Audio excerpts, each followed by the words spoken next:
Bismillahirrahmanirrahim. Assalamualaikum warahmatullahi wabarakatuh. Innal hamdalillah nahmaduhu wa nasta'inuhu wa nastaghfiruh wa na'udzu billahi min syururi anfusina wa min sayyiati a'malina. May yahdihillahu fala mudhillalah wa may yudlil fala hadiyalah.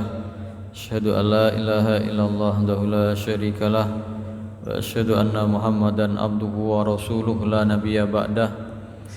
Alhamdulillah, segala puji hanya bagi Allah atas segala karunia-Nya, atas segala rahmat dan kasih sayang-Nya. Semoga kita bisa senantiasa bersyukur kepada Allah Subhanahu wa taala atas segala nikmat, atas segala rahmat dan kasih sayang-Nya dan karunia-Nya ini. Semoga apa yang selesai kita laksanakan salat maghrib berjamaah ini merupakan salah satu wujud rasa syukur kita kepada Allah Subhanahu wa taala. Semoga diterima di sisi Allah Subhanahu wa taala, menjadi catatan pahala kita yang bisa menyelamatkan kita kelak di hari kiamat. Amin ya rabbal alamin. Salawat dan salam kita sampaikan kepada Nabi kita Muhammad sallallahu alaihi wasallam atas perjuangannya mendakwahkan agama yang mulia ini sehingga sampai kepada kita. Semoga kita setia menjaga sunnah-sunnahnya, mengikuti apa yang telah dicontohkan oleh Nabi kita Muhammad sallallahu alaihi wasallam, menjadi umatnya yang setia, yang mentaati perintahnya dan menjauhi segala apa yang dilarang. Semoga kita mendapat syafaat kelak di hari kiamat. Amin ya rabbal alamin. Alhamdulillah, kita kemarin membahas tentang ada dua cara orang secara garis besar untuk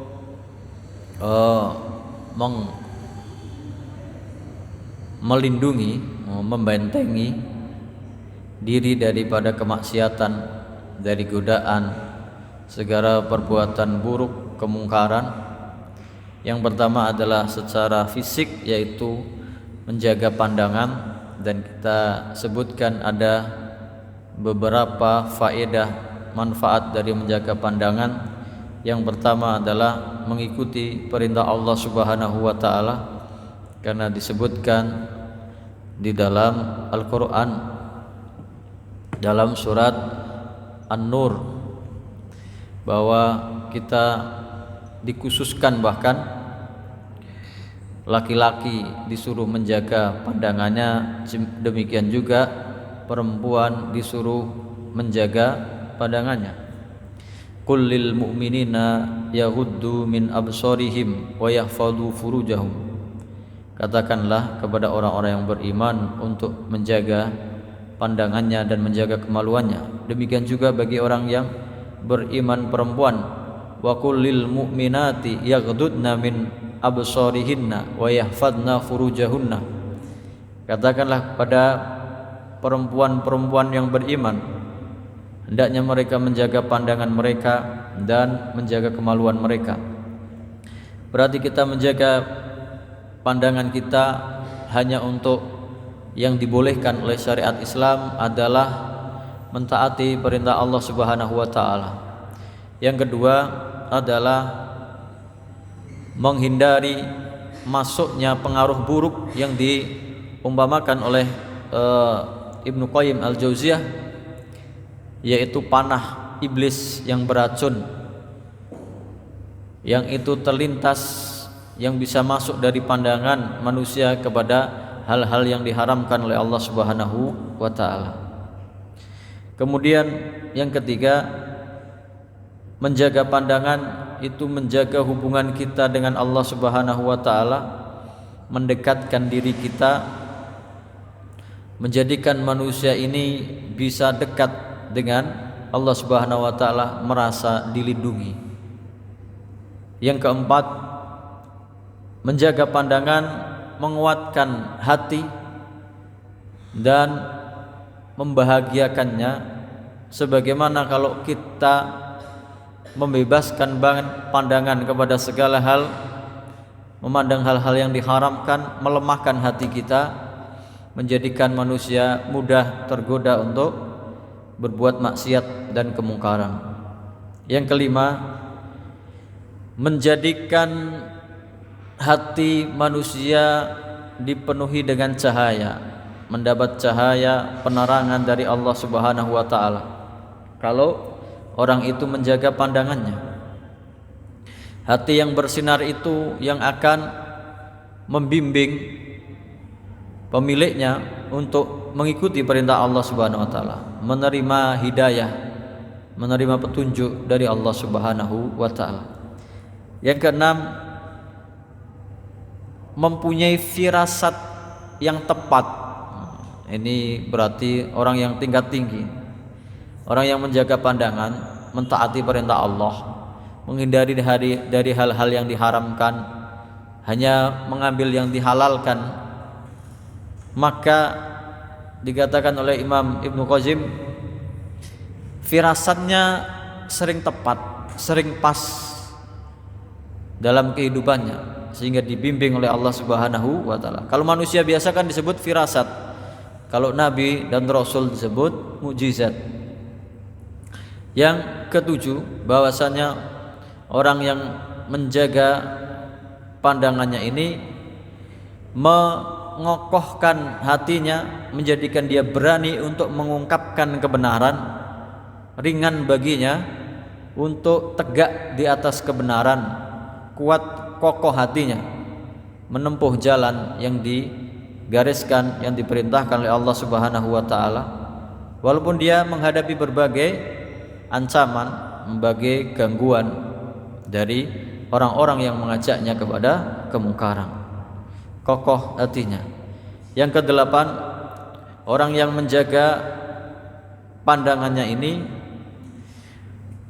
membentengi dirinya dari hatinya dan hatinya dari masuknya setan, godaannya yang bisa membisikkan ke dalam hatinya, memberikan rayuannya kepada hati manusia. Orang yang menjaga pandangannya terbentengi hati dan pikirannya dari masuknya godaan-godaan, bisikan-bisikan dari setan yang terkutuk. Yang kesembilan, orang yang menjaga pandangan mensibukkan dirinya hanya untuk ketaatan kepada Allah Subhanahu wa taala.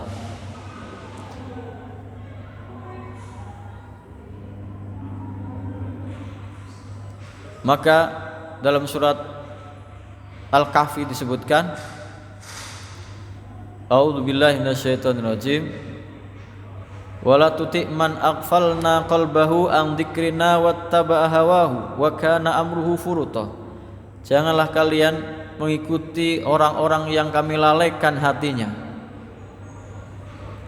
dari mengingat Allah Subhanahu wa taala, sehingga dia mengikuti hawa nafsunya, sedangkan kelak urusannya di hadapan Allah menjadi orang-orang yang rugi, orang-orang yang tidak mendapat keselamatan. Maka orang yang menjaga pandangan menyibukkan hati, pikiran, anggota tubuhnya untuk ketaatan kepada Allah Subhanahu wa taala. Yang ke-10, orang yang menjaga pandangan ini bisa menjadikan sarana tidak hanya memperbaiki dirinya, tetapi juga bisa memberi petunjuk kepada orang lain, menjadi contoh perilaku yang baik, membimbing manusia yang lain, mengajak kepada kemaslahatan, kepada kebenaran, memperbaiki tidak hanya dirinya sendiri, tapi memperbaiki lingkungannya, masyarakatnya. Jadi tidak hanya sebagai orang yang solih, tapi juga orang yang muslih, yang memperbaiki orang lain. Ini bagian pertama, yaitu tentang menjaga pandangan. Maka bagian kedua dari cara orang menghindarkan diri dari godaan maksiat, kemungkaran, perbuatan keji adalah menjaga hatinya. Menjaga hatinya, melindunginya, membentengi hatinya dari kecenderungan untuk melakukan kemaksiatan, dari kecenderungan untuk berbuat dosa dan kemungkaran. Dan cara untuk menjaga hati dari kecenderungan kepada kemaksiatan, dari godaan setan, dari segala hawa nafsu, ada dua cara yang secara garis besar. Yang pertama adalah khauf, rasa takut kepada Allah Subhanahu wa taala yang bisa membentenginya, menahannya, melindungi dirinya sehingga menahan segala anggota tubuhnya tidak berani untuk berbuat maksiat karena takut kepada Allah Subhanahu wa taala. Yang kedua adalah rasa cinta. Mencintai Allah Subhanahu wa taala, memenuhi hatinya dengan sepenuh perasaan cinta hanya kepada Sang Penciptanya saja, sehingga tidak memberikan ruang, tidak memberikan kesempatan kepada hatinya untuk mencintai sesuatu selain Allah Subhanahu wa taala. Dua ini hanya bisa didapati oleh manusia. Takut yang bisa menghalanginya, takutnya kepada Allah. Makanya dalam banyak hadis, dalam banyak Al-Quran itu, dalam banyak ayat, kita diperintahkan untuk takut kepada Allah. Dasar dari mengamalkan perbuatan baik itu takut kepada Allah. Man kana yu'minu billahi wal yaumil akhir falyaqul khairan aw liyasmut. Barang siapa yang beriman kepada Allah dan hari akhir, takut kepada Allah, takut kejadian kelak di akhirat, maka berkatalah yang baik atau diam. Dan banyak lagi yang semacam itu, yang dasarnya motivasinya adalah kita tidak berani melakukan perbuatan keji, perbuatan mungkar, perbuatan dosa, adalah karena takut kita kepada Allah Subhanahu wa taala. Nah, perasaan takut dan cinta ini hanya bisa dimiliki, dilatih bagi orang yang punya dua bekal, yaitu punya basirah, punya ilmu dan pandangan yang menyeluruh terhadap hal-hal yang ada di sekitarnya. Apakah amalan yang akan saya lakukan ini, ucapan yang akan saya ucapkan ini, perbuatan yang akan saya lakukan ini ada manfaatnya atau tidak? Atau kalau bermanfaat, apakah ada yang lebih bermanfaat lagi? Atau kalau itu mengandung mudarat, mengandung dosa dan maksiat, apakah dosanya itu berat atau kecil? Kalau terpaksa harus melakukan sesuatu yang ada kemungkinan mudaratnya, maka dia pilih mudarat yang paling kecil. Kalau amalan atau ucapan itu mengandung manfaat atau pahala, maka dia pilih ucapan perbuatan yang pahalanya lebih besar. Dia punya pandangan, punya pengetahuan tentang amalan-amalan, memikirkan sebelum berbuat, bertindak, berucap. Yang kedua adalah kesabaran. Orang kadang tahu bahwa yang akan dia lakukan itu berakibat buruk. Orang kadang-kadang tahu bahwasanya yang akan dilakukan itu berakibat baik, tapi dia tidak melakukannya karena tidak sabar. Atau kadang-kadang dia tahu bahwa akibat dari perbuatannya itu akan buruk, tapi dia tetap melakukannya karena tidak sabar dengan yang dihalalkan oleh Allah Subhanahu wa taala. Kesabaran dan basirah, pandangan yang menyeluruh tentang segala amal dan perbuatan inilah yang bisa menjadikan manusia itu mempunyai rasa takut yang menghalanginya dari maksiat, yang mempunyai rasa cinta yang menghalanginya dari perbuatan dosa dan perbuatan keji. Pengetahuan tentang amalan-amalan dan kesabaran, tekad yang kuat untuk menghindarkan diri, sabar dalam menjalankan ketaatan kepada Allah Subhanahu wa taala, sabar ketika meninggalkan kemaksiatan, sabar ketika ditimpa musibah dari Allah Subhanahu wa taala.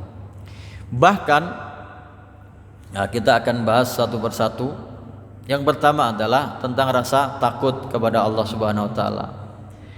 Ada sebagian orang yang mengatakan, "Oh, kalau kita menyembah Allah gara-gara takut neraka, kita beribadah kepada Allah gara-gara pengen surga, oh itu level yang paling rendah." Enggak, itu bukan tingkatan para ulama. Mereka mengatakan kalau para ulama itu beribadah kepada Allah bukan karena takut surga, bukan karena takut neraka, atau gara-gara kepingin surga. Mereka tingkatnya, levelnya sudah hanya karena cinta kepada Allah Subhanahu wa taala. Tapi secara dalil, rasa takut ini diperintahkan oleh Allah Subhanahu wa taala. Bahkan banyak ayat di dalam Al-Qur'an yang memberikan motivasi, janji kepada orang yang takut kepada Allah ini diselamatkan, dijanjikan masuk surga, diridhai oleh Allah Subhanahu wa taala. Dalam surat Al-Mulk ayat 12, Allah Subhanahu wa taala berfirman, "Innal ladzina yakhshawna rabbahum bil ghaibi." Sesungguhnya orang-orang yang takut kepada Tuhannya, kepada Tuhan mereka, yaitu Allah Subhanahu wa taala, bil ghaib, tanpa melihatnya. Tidak ada manusia yang masih hidup di dunia ini bisa melihat Allah Subhanahu wa taala. Bahkan dalam peristiwa Isra dan Mi'raj, Nabi Muhammad SAW yang dalam keadaan terjaga, dalam keadaan hidup, ketika menerima perintah sholat 5 waktu, yang ketika itu hanya Allah Subhanahu wa taala langsung dengan Nabi Muhammad SAW, itu juga tidak dikatakan Nabi Muhammad melihat langsung.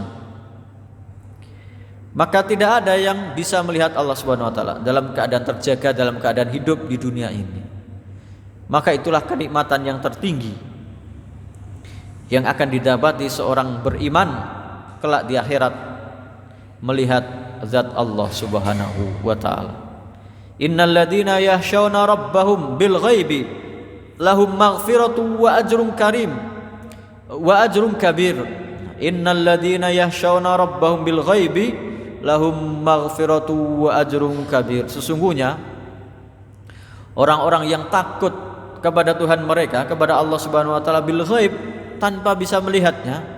Kita takut kepada Allah padahal kita tidak pernah bisa melihat Allah Subhanahu wa taala. Kita merasa diawasi oleh Allah Subhanahu wa taala. Maka orang-orang seperti ini lahum maghfirah, bagi mereka ampunan dari Allah Subhanahu wa taala. Wa ajrun kabir, dan pahala yang sangat besar di sisi Allah Subhanahu wa taala. Kemudian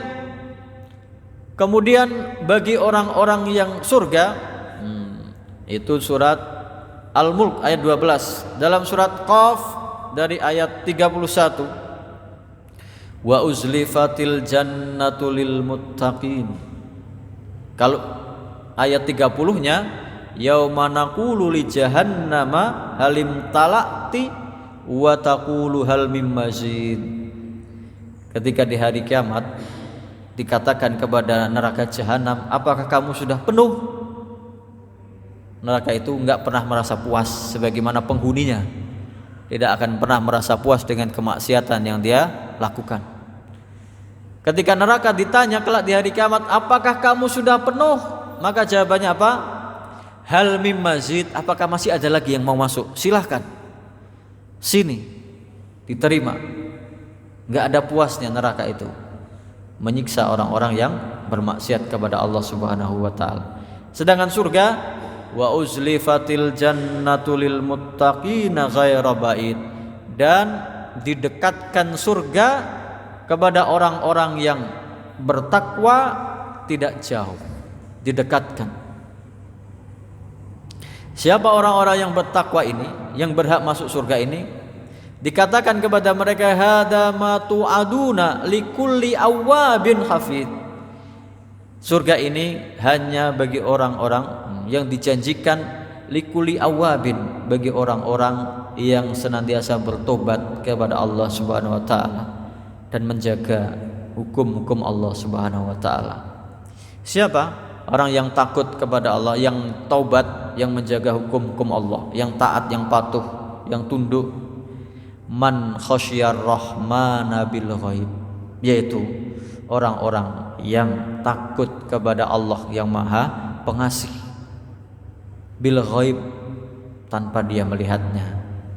Wajaa biqalbim munib, dan datang menghadap kepada Tuhannya dengan hati yang taubat, yang minta ampun kembali kepada Allah Subhanahu wa taala. Berarti rasa takut, hati yang selamat, inilah yang menjamin keselamatan manusia dimasukkan ke surganya Allah Subhanahu wa taala. Dikatakan kepada penghuni surga, kalau orang penghuni neraka itu isinya sumpah serapah, saling menyalahkan, saling melaknat satu dengan yang lain, berbeda dengan penghuni surga. Dikatakan, disambut oleh para malaikat, udkhuluha bisalam, masuklah kalian dengan selamat, dengan damai, dengan tenang, dengan nyaman. Dzalika yaumul khulud, itulah hari yang abadi. Kenapa disebut hari kiamat? Karena dia tidak ada hari lagi setelahnya. Lahum ma yasha'u fiha waladaina mazid, bagi mereka apa yang mereka inginkan di dalamnya, di dalam surga, dan ada tambahannya. Maka tambahan ini ada yang menafsirkan bisa melihat Allah Subhanahu wa taala. Kemudian kalau di akhir itu surat Qaf dari ayat 31, 30 sampai 35, di akhir surat Qaf-nya ayat 45-nya, nahnu a'lamu bima yaqulun, kami lebih mengetahui apa-apa yang mereka katakan. Wa ma anta 'alaihim bijabbar, engkau Muhammad tidak bisa memaksa mereka untuk berbuat taat, untuk tunduk kepada Allah Subhanahu wa taala. Engkau hanya bisa memberikan arahan, petunjuk, enggak bisa memaksa. Fadzakir, untuk bisa takut kepada Allah, apa peringatannya? Fadzakir bil Qur'ani, maka peringatkanlah mereka dengan Al-Qur'an, dengan ayat-ayatnya. May yakhafu wa'id, bagi orang-orang yang mau takut kepada ancaman Allah Subhanahu wa taala. Berarti orang yang takut kepada Allah, orang yang memenuhi hatinya, motivasinya tidak melakukan kemaksiatan, dosa, perbuatan keji dan mungkar, yaitu yang takut kepada Allah Subhanahu wa taala. Supaya takut diperingatkan dengan apa? Dengan ayat-ayat Al-Qur'an yang menjelaskan tentang balasan orang-orang yang diadab oleh Allah Subhanahu wa taala, yang bermaksiat, yang membangkang atas perintah Allah Subhanahu wa taala. Kemudian itu dengan ayat-ayat Al-Qur'an, memahaminya, mentadabburinya, bahkan dengan melaksanakannya dalam kehidupan sehari-hari, itu yang bisa menimbulkan rasa takut kepada Allah Subhanahu wa taala. Dan bahkan tidak hanya berdasarkan Al-Qur'an saja, orang-orang itu bisa menjadi takut kepada Allah Subhanahu wa taala bahkan dengan mempelajari alam semesta ini, mentadaburi alam raya ini, ciptaan Allah ini, orang bisa menjadi takut.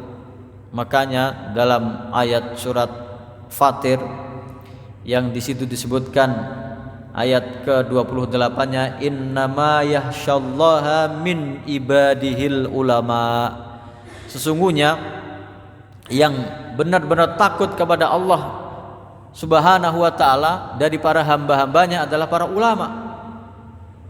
Nah, kalau dalam pengertian kita, ulama itu berarti yang faham Al-Qur'an, yang faham hukum-hukum Allah, yang faham hadis, yang faham fikih, yang faham tentang ayat-ayat Allah Subhanahu wa taala. Innallaha azizun ghafur, sungguhnya Allah Subhanahu wa taala Maha perkasa, Maha pengampun.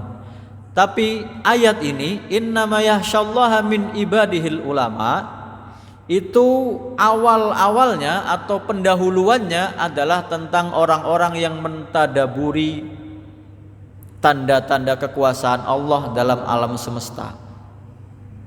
Di ayat 27-nya dan 28 sebelum ayat tersebut, alam tara annallaha anzala minas sama'i ma'an, apakah kamu tidak mengetahui bahwasanya Allah Subhanahu wa taala telah menurunkan dari langit air hujan yang sama, air hujan yang sama yang turun di desa kita, di kota kita, turun juga di tempat yang lain yang sama.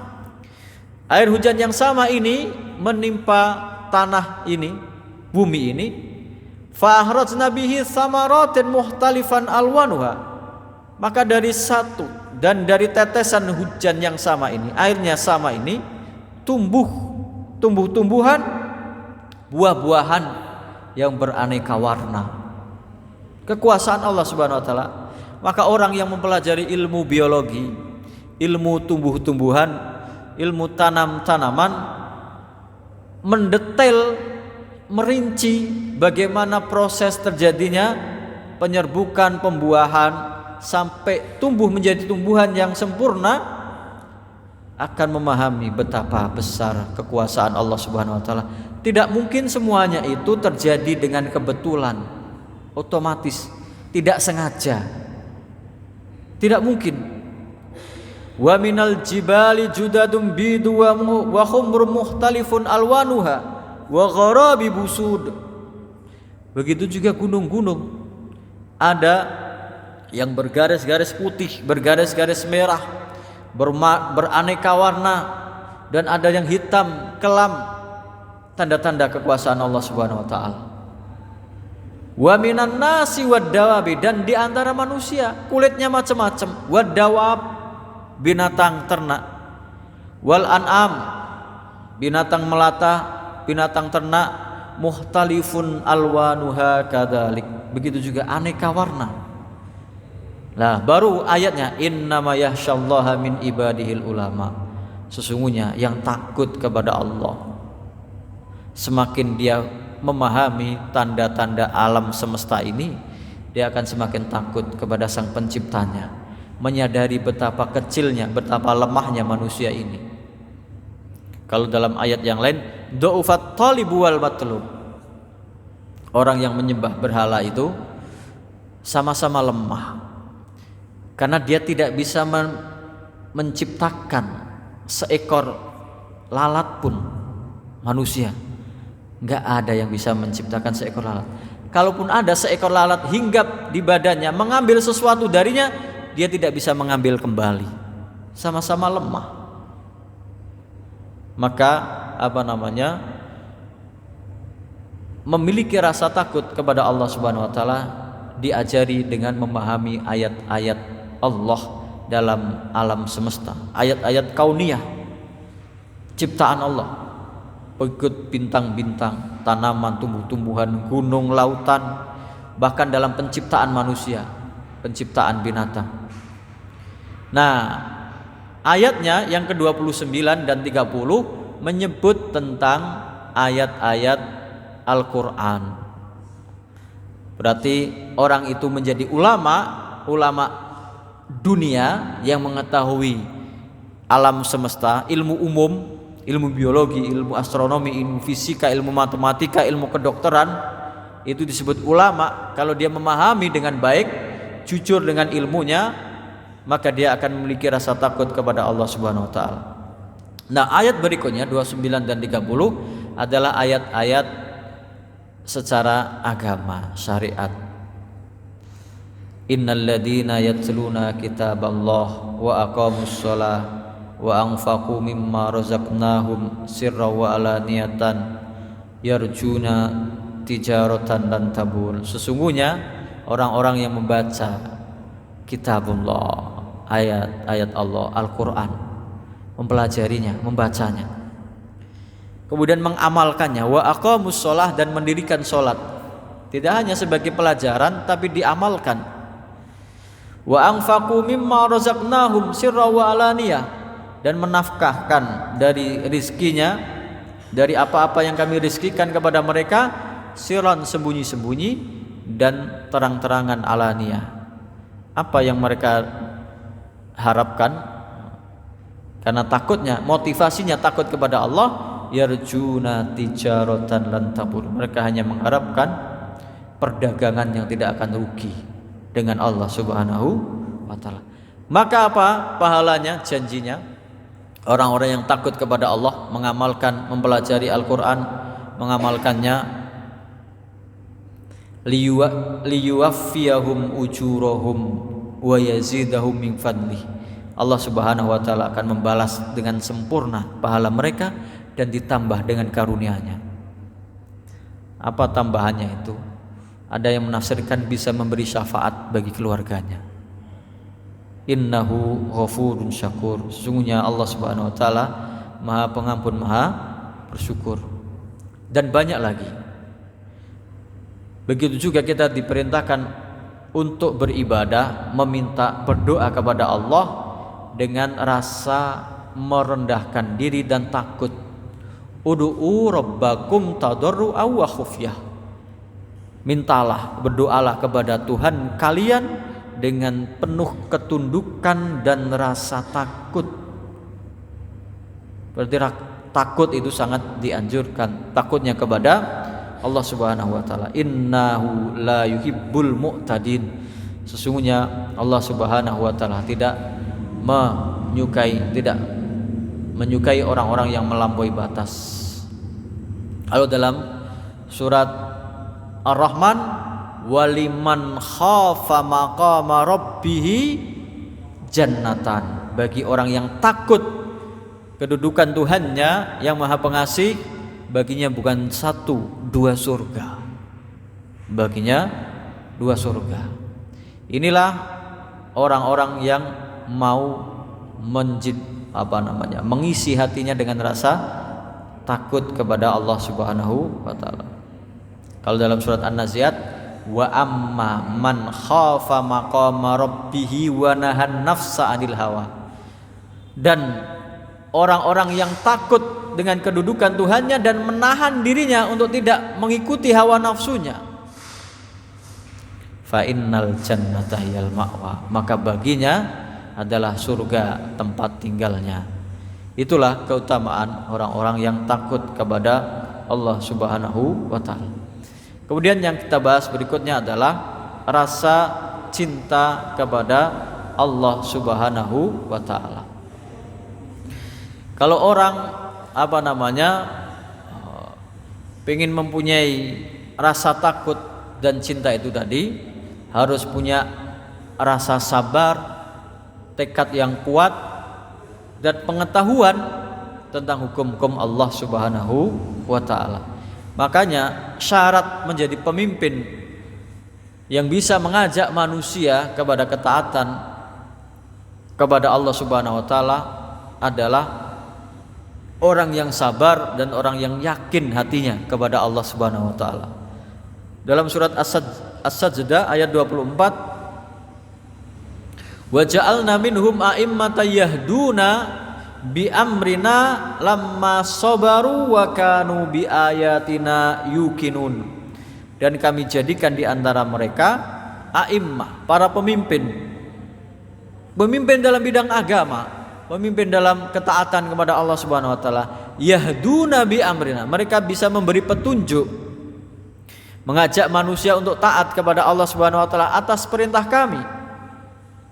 Syaratnya lamma sobaru, ketika mereka sabar, punya tekad yang kuat, kemauan yang keras, konsisten, istiqomah di jalan Allah Subhanahu wa taala. Wa kanu bi ayatina yuqinun, dan mereka sangat yakin dengan ayat-ayat Allah Subhanahu wa taala.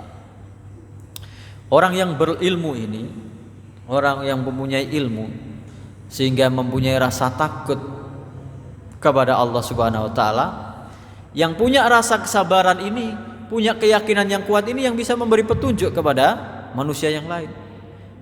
Berarti ada 3 orang yang berilmu ini. Yang pertama, dia itu karena diyakini dengan keyakinannya, dengan kesabarannya, maka dia mengikuti petunjuk Allah dengan ilmunya dan mengajak orang lain untuk mengikutinya. Berarti dia ketika berilmu, mengamalkan ilmunya, mengajak orang lain, mendakwahkannya, dan dia menjadi pemimpin orang-orang yang beriman. Yang kedua, lawannya, dia sudah berilmu tapi nggak punya kesabaran, nggak punya keyakinan, nggak digunakan ilmunya. maka dia beramal tidak pakai ilmunya, atau ilmunya tidak dia amalkan, dan orang-orang yang mengikutinya sama, tidak tidak mengamalkan berdasarkan ilmu. Berarti dia berjalan bukan dengan cahaya dari ilmunya, tapi dengan kegelapan kebodohannya, dan diikuti oleh orang-orang yang bodoh, menyesatkan manusia padahal punya ilmu. Dan yang ketiga, orang yang punya ilmu tapi hanya untuk dirinya sendiri, dia tidak mendakwahkan orang lain, hanya beramal dengan ilmunya sendiri tapi tidak mengajak orang lain untuk mengamalkan sesuai dengan yang dia pelajari, yang dia ketahui. Rugi. Karena di antara amal jariah itu adalah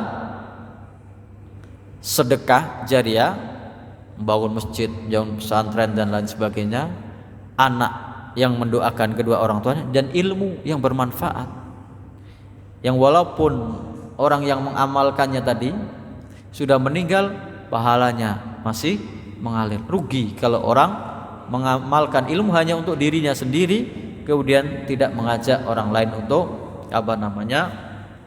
beramal dengan petunjuk Allah Subhanahu wa taala. Maka berikutnya adalah orang-orang yang cinta kepada Allah Subhanahu wa taala. Kalau dari ayatnya, Qul in kuntum tuhibbunallaha fattabi'uni. Nah,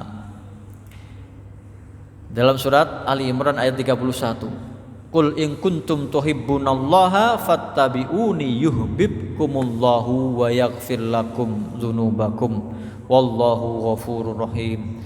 Katakanlah, kalau kalian benar-benar cinta kepada Allah Subhanahu wa taala, bukti cintamu adalah fattabi'uni, ikut aku. Ikut siapa? Ikut Nabi Muhammad sallallahu alaihi wasallam. Yuhibbukumullahu wa yaghfir lakum dzunubakum. Niscaya Allah akan mencintaimu.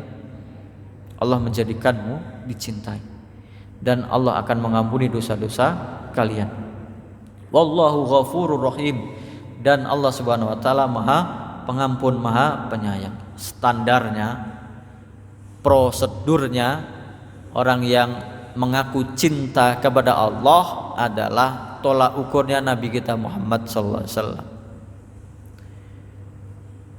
Bagaimana Nabi Muhammad SAW mengamalkan semua kewajibannya? Simple. Kalau ingin lebih tinggi lagi rasa cintanya kepada Allah, maka diikuti dengan amalan-amalan sunnahnya. Karena orang hatinya kalau tidak punya rasa cinta kepada Allah Subhanahu wa taala, maka hatinya akan diisi dengan rasa cinta kepada hawa nafsunya. Kalau hati ini tidak diisi dengan cinta kepada Allah, maka akan digelincirkan oleh setan dengan diisi cinta kepada hawa nafsu. Maka orang yang sudah cinta kepada hawa nafsu, ya sudah, Tuhannya adalah hawa nafsunya. Dalam surat Al-Jasiyah ayat 23, afara'aita man ittakhadha ilahahu hawahu. Apakah kamu melihat orang yang menjadikan Tuhannya adalah hawa nafsunya? Allah biarkan sesat. Wa adallahu Allahu ala ilmin. Allah sesatkan dia dengan ilmunya. Wa khatama ala qalbi wa khatama ala sam'ihi wa qalbi. Allah tutup pandangannya dan hatinya. Tidak bisa melihat kebenaran, tidak bisa memahami kebenaran. Wa ja'ala ala basarihi ghishawah. Allah jadikan pandangannya penutup. Allah tutup pendengarannya, Allah tutup hatinya. Tidak bisa mendengar nasihat, tidak bisa memahami petunjuk dari Allah Subhanahu wa taala, tidak bisa menerima nasihat, tidak bisa melihat kebenaran. Faman yahdihi mim ba'dillah. Siapa yang bisa memberi petunjuk kepada orang ini setelah Allah Subhanahu wa taala? Afala tadhakkarun. Kenapa kalian tidak mau berpikir, mengingat? Allah Subhanahu wa taala. Nah, cinta ini ada cinta yang naluri, yang normal, yang dibolehkan. Yang tidak boleh adalah cinta itu melebihi kecintaan kita kepada Allah Subhanahu wa taala. Makanya dalam surat At-Taubah ayat 24, Qul in kana aba'ukum wa abna'ukum wa ikhwanukum wa azwajukum wa ashiratukum wa amwalun taraftumuha wa tijaratun tahsyawna kasadaha wa masakinu tardawnaha. Ada 8. Ini manusia normal untuk mencintainya. Tapi jangan sampai cintanya kepada yang 8 ini melebihi cintanya kepada Allah Subhanahu wa taala. Katakanlah kalau ayah-ayah kalian, anak-anak kalian, saudara-saudara kalian, istri-istri kalian, keluarga kalian, harta yang kalian kumpulkan, perdagangan yang kalian takut untuk rugi, dan rumah-rumah yang kalian tinggali, itu lebih kalian cintai dari Allah Subhanahu wa taala, ahabba ilaikum minallahi wa rasulihi, lebih kalian cintai daripada Allah dan Rasulnya, wa jihadin fi sabili, dan jihad kepada Allah di jalan Allah Subhanahu wa taala, fatarabbasu, maka tunggulah kehancurannya, hatta ya'ti Allahu bi amri, sampai Allah menetapkan putusannya, mengazabnya. Wallahu la yahdil qaumal fasikin, dan Allah Subhanahu wa taala tidak memberi petunjuk kepada orang-orang yang fasik. Berarti kalau cinta 8 hal ini normal, boleh, tapi jangan melebihi kecintaan dari kecintaannya kepada Allah dan Rasulnya, dan ketaatan kepadanya, dan jihad fi sabilillah. Naluri orang cinta kepada anak, kepada istri, cinta kepada kedua orang tua, mencintai iman terhadap hartanya, bisa-bisa saja, tapi jangan cintanya itu melebihi cintanya kepada Allah dan Rasulnya. Makanya ciri orang-orang yang taat kepada Allah, dalam hadis disebutkan walinya. Kita akan memahami orang yang cinta kepada Allah itu wali. Wali itu orang yang sangat cinta kepada Allah.